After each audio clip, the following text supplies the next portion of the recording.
Hardik Pandya face చేసిన ఇలాంటి situation వేరే ఎవ్వరికీ రాదేమో. ఒక్కసారి ఊహించండి, మీ సొంత మైదానంలో మీ సొంత మనుషులే మిమ్మల్ని చూసి బూ చేస్తే ఆ నొప్పి ఎలా ఉంటుందో. 2024 ఐపీఎల్ వాంకడే స్టేడియం మొత్తం హార్దిక్ పాండ్యాకి వ్యతిరేకంగా నిలబడింది. ప్రతి ఒక్కరూ తిట్టని తిట్టు తిట్టకుండా తిట్టేవారు, కెప్టెన్సీ వద్దని ఏడిపించారు.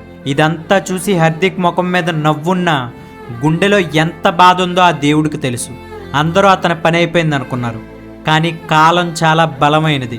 సరిగ్గా 2 నెలలు తిరిగేసరికి T20 వరల్డ్ కప్ ఫైనల్, చేతిలో బాల్, ఎదురుగా క్లాసెన్ మిల్లర్ లాంటి రాక్షసులు. దేశం మొత్తం భయంతో వణికిపోతుంది. అప్పుడు అదే హార్దిక్ పాండ్యా మళ్ళీ బౌలింగ్కి వచ్చాడు, వికెట్ తీశాడు, మ్యాచ్ గెలిపించాడు. నిన్న ఎవరైతే తిట్టారో ఇవాళ వాళ్ళే కళ్ళలో నీళ్లతో అతనికి సెల్యూట్ చేశారు.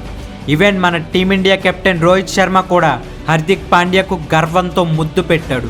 ద్వేషాన్ని గెలవాలంటే తిరిగి తిట్టడం కాదు, దేశాన్ని గెలిపించడం అని హార్దిక్ నిరూపించాడు. మరి హార్దిక్ పాండ్యాకు కుంగ్ఫు పాండ్యా అని పేరు పెట్టింది ఎవరో తెలిస్తే కామెంట్ చేయండి.